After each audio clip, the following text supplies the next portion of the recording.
basketball fan base. Her fan base actually watches basketball games, which is why her ratings and viewership reflect that. Take a look at this.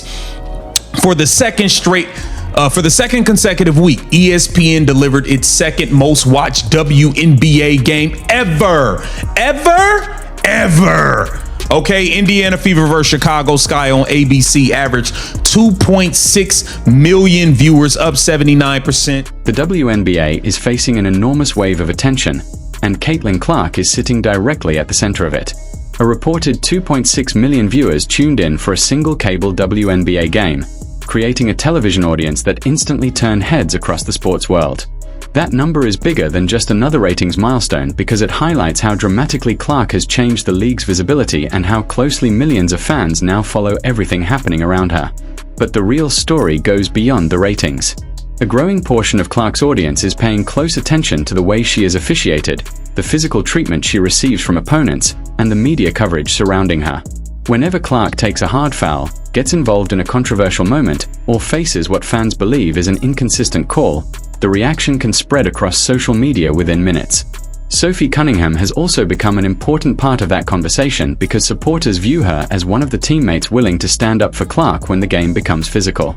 That has created a much larger debate about whether the WNBA is protecting its stars consistently and whether certain players receive different treatment from officials. Fans are making it clear that they want fair officiating, consistent rules, and respect for the players who have helped bring unprecedented attention to the league. At the same time, it is important to separate passionate fan reactions from the idea that the WNBA is literally being held hostage or that its ratings would suddenly fall to zero. The reality is already dramatic enough. Caitlin Clark has become one of the league's biggest attractions, and her audience gives her games a level of attention that few WNBA players have ever generated. Every foul, every confrontation, every coaching decision, and every controversial moment involving Clark now receives intense scrutiny. That means the league, its officials, teams, and media outlets are operating under a much larger spotlight whenever she takes the court. And with the Fever, Clark, Cunningham, and the rest of the roster continuing to generate headlines, the pressure is only increasing. The fans have made their position clear, and whether the league agrees with their criticism or not, one thing cannot be denied. Caitlin Clark's enormous following has changed the scale of the WNBA conversation, and everyone involved is now being watched much more closely.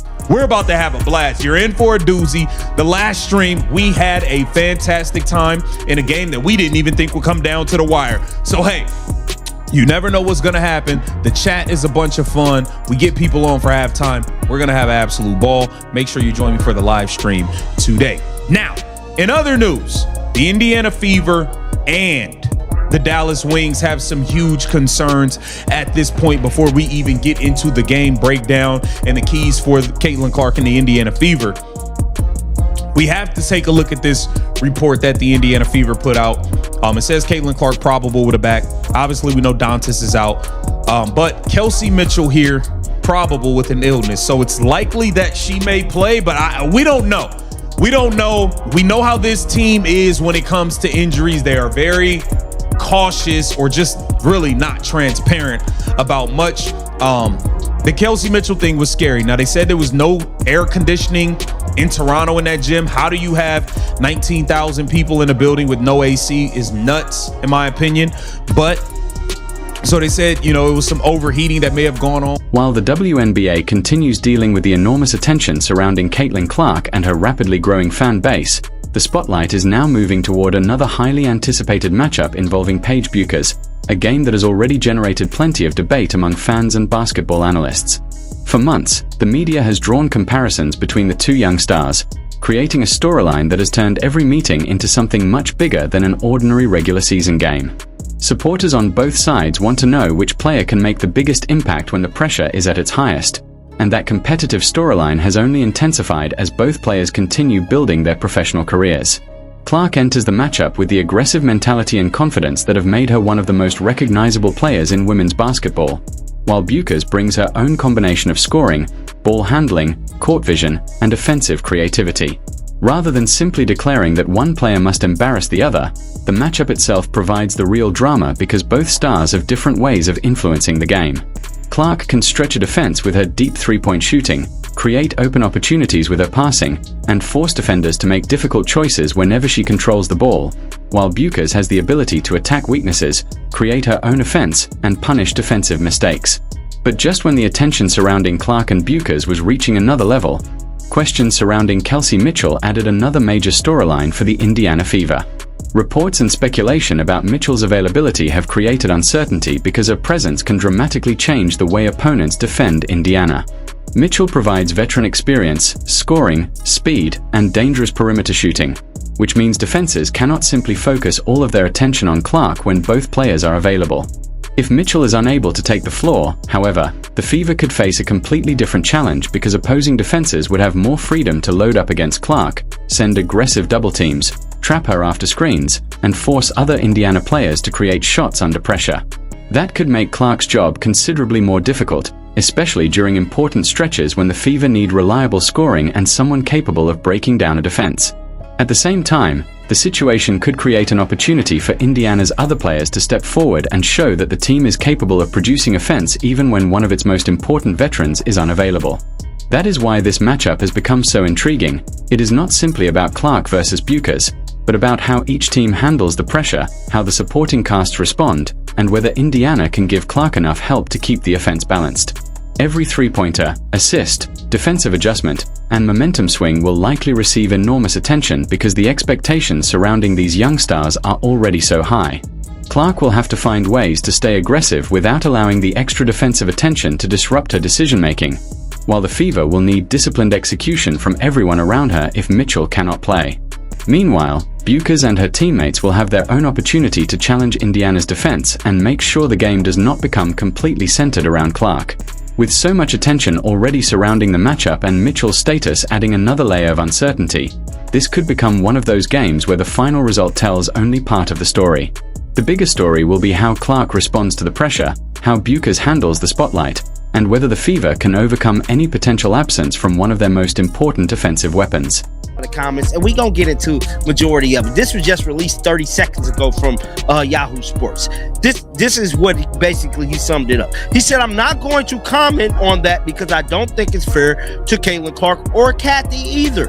That's not the real issue." Adam Silver reported that he enforced a suspension.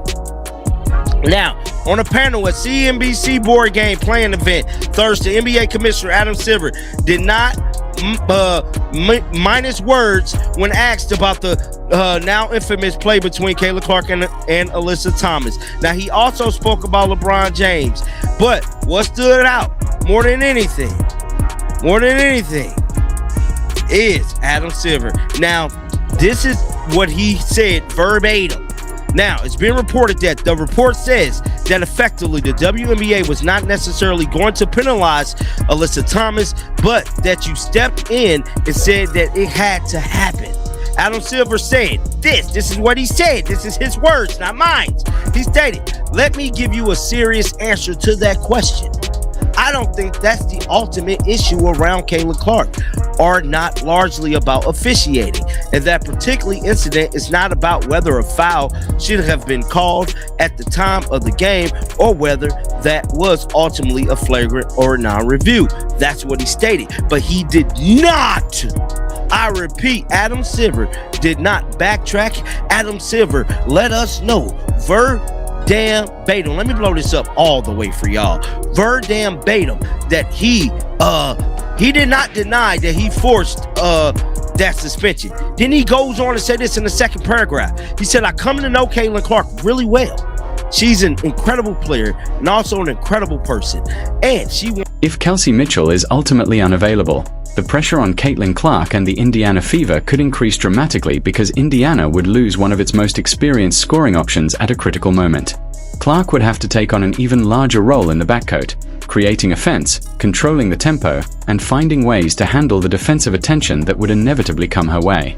Sophie Cunningham could also become an important physical presence for the Fever, particularly when the game becomes more intense and Indiana needs players willing to compete for loose balls, defend aggressively, and provide energy.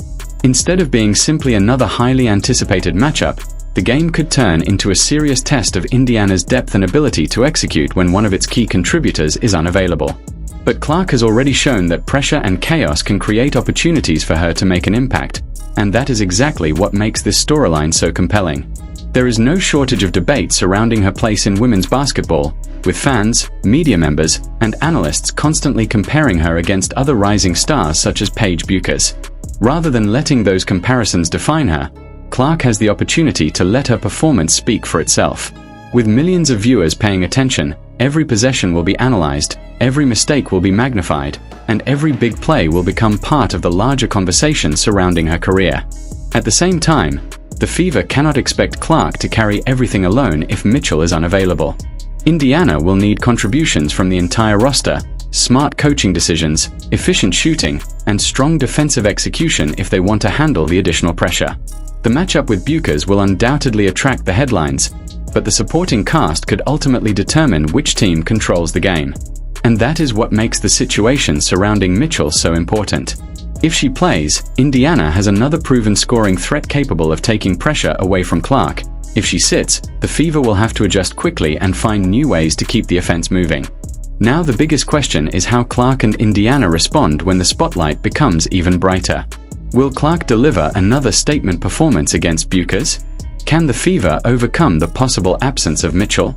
And will the league continue to face growing scrutiny from fans who believe Clark and the players around her deserve consistent and fair treatment? Those questions are driving the conversation, and the answers will come on the court. Let us know what you think in the comments. How important is Kelsey Mitchell to Indiana's chances? Can Clark control the matchup against Bueckers? And what should the Fever do if opposing defenses focus almost entirely on number 22? If you enjoy breaking down the biggest WNBA storylines, controversial moments, and developments surrounding the Indiana Fever and Caitlin Clark, make sure to support the channel, subscribe, and turn on notifications so you don't miss the next update.